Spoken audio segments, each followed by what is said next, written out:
Macherla MLA Pinnelli Ramakrishna Reddy అరెస్ట్కి రంగం సిద్ధమైంది. సార్వత్రిక ఎన్నికల్లో భాగంగా పోలింగ్ రోజు ఆయన పాల్వాయి గ్రామంలో ఉన్నటువంటి ఒక పోలింగ్ బూత్లో ఉన్నటువంటి బ్యాలెట్ బాక్స్ని ఆయన ధ్వంసం చేసినటువంటి కారణం చేత ఆయన్ని అరెస్ట్ చేసేందుకు ఆంధ్రప్రదేశ్ పోలీసులు హైదరాబాద్లో ఆయన కోసం గాలిస్తున్నట్లుగా సమాచారం అయితే అందుతోంది.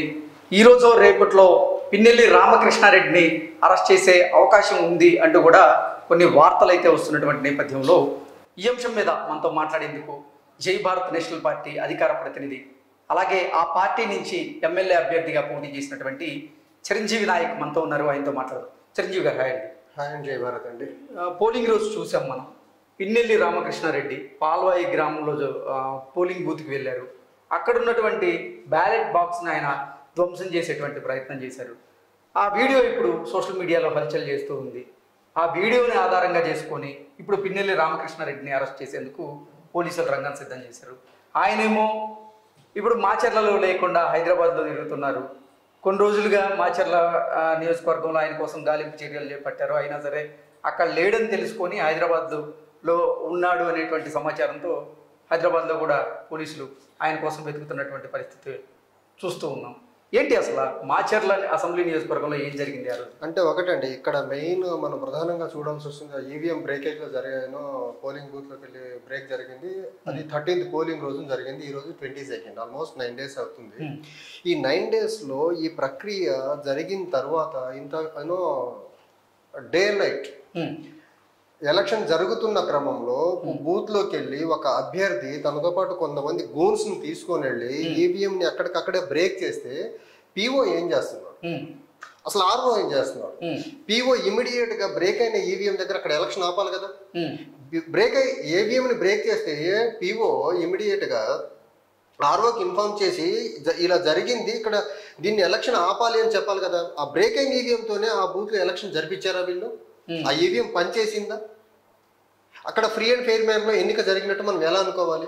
జరిగితే ఆ రోజే పీఓ అండ్ ఆర్ఓ టుగెదర్ పోలీసులకి కంప్లైంట్ చేసి ఎందుకు ఇతని మీద కేసు రిజిస్టర్ చేయలేదు, first thing. And almost 60% of the polling booth లో మనకు వీడియో కెమెరా సర్వైలెన్స్ లో ఎలక్షన్ జరిగింది అంటున్నారు. కంట్రోల్ రూమ్ లో అందరూ మానిటర్ చేస్తున్నారు. కలెక్టర్ రూమ్ లో కూర్చున్నాను ఒక కంటెస్టింగ్ క్యాండిడేట్ గా మేము కలెక్టర్ ఆఫీస్ పోలింగ్ కి ముందు వెళ్ళినప్పుడు మాకు చెప్పిన మాట, కలెక్టర్ ఆఫీస్ లో సీసీటీవీ కెమెరాల్లో వీడియో కెమెరాస్ లో మేము ఇక్కడ కూర్చొని మానిటర్ చేస్తాము, ఎలాంటి మిస్ హ్యాపెనింగ్ జరిగినా ఇమీడియట్ యాక్షన్స్ తీసుకుంటామని చెప్పారు కలెక్టర్ గారు.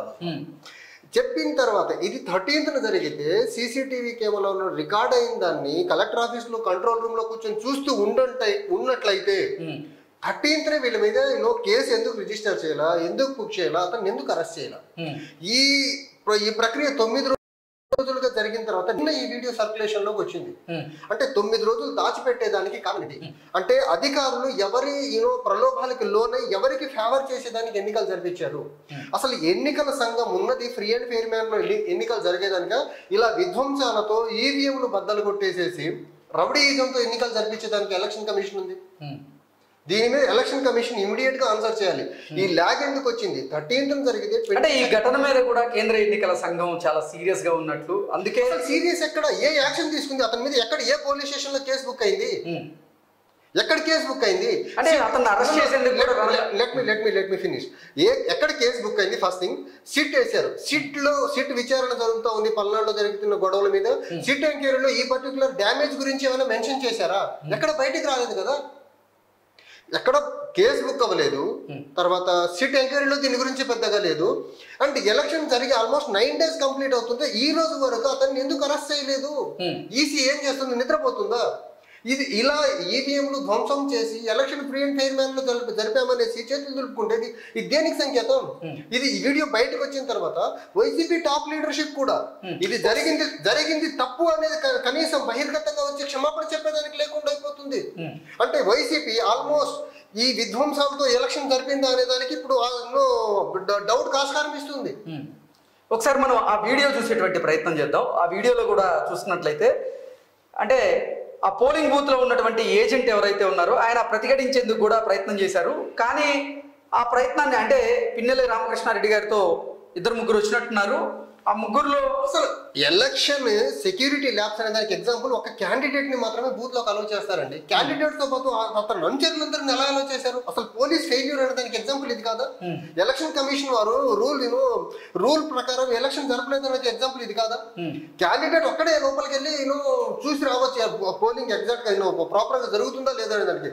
అతనితో పాటు ఆ గూన్స్ అందరు ఎందుకు వెళ్ళారు లోపలికి? మరో దేనికి సంకేతం అది? అసలు అక్కడ పోలీసులు ఏం చేస్తున్నారు, ఆర్ఓ ఏం చేస్తున్నారు, పీఓ ఏం చేస్తున్నాడు? ఇదంతా జరిగినప్పుడు ఇమీడియట్ గా పీఓ ఆర్ఓకి ఇన్ఫార్మ్ చేయాలి కదా, ఆర్ఓ ఇమీడియట్ యాక్షన్ తీసుకోవాలి కదా దీని మీద. ఎందుకు తీసుకోలేదు? అండ్ ఇప్పుడు అతను చేసిన ప్రక్రియ మొత్తానికి చూసుకుంటే అతని మీద ఎన్ని కేసులు బుక్ అవ్వాలా? బూత్ క్యాప్చరింగ్ కేసు ఒకటి పెట్టాలా, representation of people act violation కింద కేసు పెట్టాలా, ఐపీసీ కింద కేసులు బుక్ చేయాలా? ఇప్పుడు ఏ సెక్షన్ల కింద పిన్నెల్లి రామకృష్ణారెడ్డి మీద కేసులు బుక్ చేసే అవకాశం ఉంది? రిప్రజెంటేషన్ ఆఫ్ పీపుల్ యాక్ట్ కింద బుక్ చేయాలా, violation of representation of people act కింద, తర్వాత ఐపీసీ కింద బుక్ చేయాల్సి ఉంటుంది, తర్వాత బూత్ క్యాప్చరింగ్ కింద ఇంకో కేసు కట్టాల్సి ఉంటుంది, at the same time destruction of government property కింద బుక్ చేయాల్సి ఉంటుంది, at the same time government employees కి డ్యూటీలకు విఘాతం కలిగించినందుకు దాని కింద కేసు. ఏ పోలీస్ స్టేషన్ లో కట్టుంటే పాల్వాయి అంటే అది 2 సింతల మండలం కిందకు వస్తుంది. ఆ 2 సింతల పిఎస్ వాళ్ళు ఈ కేసులన్నీ కట్టారా కట్టలేదా? దీనికి పోలీసులు పర్టికులర్లీ పల్నాడు జిల్లా SP at the same time Palnadu జిల్లా కలెక్టర్ ఆన్సర్ చేయాల్సిన అవసరం ఉంది. ఇప్పుడు ఏంటి ఆయన మీద యాక్షన్ తీసుకునే అవకాశం ఉందంటారా? అసలు కేసు బుక్ అయిందా లేదా? ఫస్ట్ కేసు బుక్ అయితే కదా యాక్షన్ అయ్యేది. కేసే ఇప్పటి వరకు కేసు బుక్ అయినట్టు లేకపోతే ఈ జరిగిన ఏదైతే విధ్వంసం జరిగిందో ఇది సిట్ విచారణలో బయటపడ్డదా? ఈ 2 జరిగి ఉంటే కదా అతని మీద యాక్షన్ తీసుకునేది. అది బుక్ అయిందా లేదా పోలీసులు బహిర్గతం చేయాలి కదా. పల్నాడు జిల్లా ఎస్పీ ఖచ్చితంగా దీని మీద ఆన్సర్ చేయాలి కదా. పల్నాడు జిల్లా కలెక్టర్ కూడా దీని మీద ఆన్సర్ చేయాలి కదా. కన్సర్న్ మాచర్ల ఆర్ఓ ఎవరైతే ఉన్నారో ఆయన కూడా ఆన్సర్ చేయాల్సిన అవసరం ఉంది. కేసు కట్టారా లేదో తెలియకుండా అతను ఏ సెక్షన్ల కింద కట్టారు ఎలా? ఇప్పుడు నేను చెప్పిన క్లాసెస్ అన్నిటి కింద అతను బుక్ చేయాల్సిన అవసరం ఉంది. అంటే అట్ ద సేమ్ టైం ఇంత విధ్వంసం జరిగింది కాబట్టి అక్కడ ఖచ్చితంగా అక్కడ రీపోల్ జరపాల్సిన అవసరం ఎంతైనా ఉంది. అంటే పోలీసులు ఈ వీడియోని సుమోటోగా తీసుకోవాలి కదా. నేను చెప్తున్న ఫస్ట్ నుంచి అదే 13th జరిగితే ఈ రోజు వరకు పోలీసులు కానీ, పీఓ కానీ, ఆర్ఓ కానీ, జిల్లా ఎస్పీ కానీ, జిల్లా కలెక్టర్ కానీ ఏం చేస్తున్నారు? ఇక ఇప్పుడు మీ దగ్గర మీ కెమెరాలో రికార్డ్ అయిన వీడియోనే కదా ఇది. అంటే అట్లీస్ట్ మీరు ఆ రోజు చూసి ఉంటారు. కొత్తగా ఈ పల్నాడు జిల్లాకి ఎస్పీగా మల్లికా గార్గ్ గారు వచ్చినటువంటి నేపథ్యంలో ఆవిడ ఇటువంటి ఘటనలు పునరావృతం కాకుండా ఉండేందుకు తగిన చర్యలు తీసుకుంటూనే ఆ ఘటనలకు ఎవరైతే పాల్పడ్డారో వాళ్ళ మీద యాక్షన్ తీసుకునేందుకు కూడా మేము సిద్ధం అవుతున్నాం అంటూ కూడా ఆవిడ నిన్న చెప్పినట్టు. పోస్ట్ పోల్ వైలెన్స్ గురించి మనం పక్కన పెడితే పోలింగ్ రోజు ఎగ్జాక్ట్ గా కంటెస్టింగ్ క్యాండిడేట్ చేసిన దాని మీద మల్లికా గార్గ్ గారు ఏం చెప్తారు? పల్నాడు జిల్లా ఎస్పీ గారు దీని మీద ఏం చెప్తారు? ఫస్ట్ ఆయన బుక్ చేస్తున్నారా లేదా? బుక్ చేస్తున్నట్లయితే ఏ పిఎస్ లో అతని కింద కేసులు బుక్ అయినాయి చెప్పాల్సిన అవసరం ఎంతైనా ఉంది. ఇమ్మీడియట్ గా ఇలాంటి వాటి మీద ఇప్పుడు పల్నాడు జిల్లా ఎస్పీ గారు రెస్పాండ్ అతని మీద కేసులు బుక్ చేసి అతను పట్టుకెళ్ళి అర్జెంట్ గా కోర్టులో సబ్మిట్ చేయాల్సిన అవసరం ఉంది. ఓకే చిరంజీవి గారు, thank you so much. Thank you.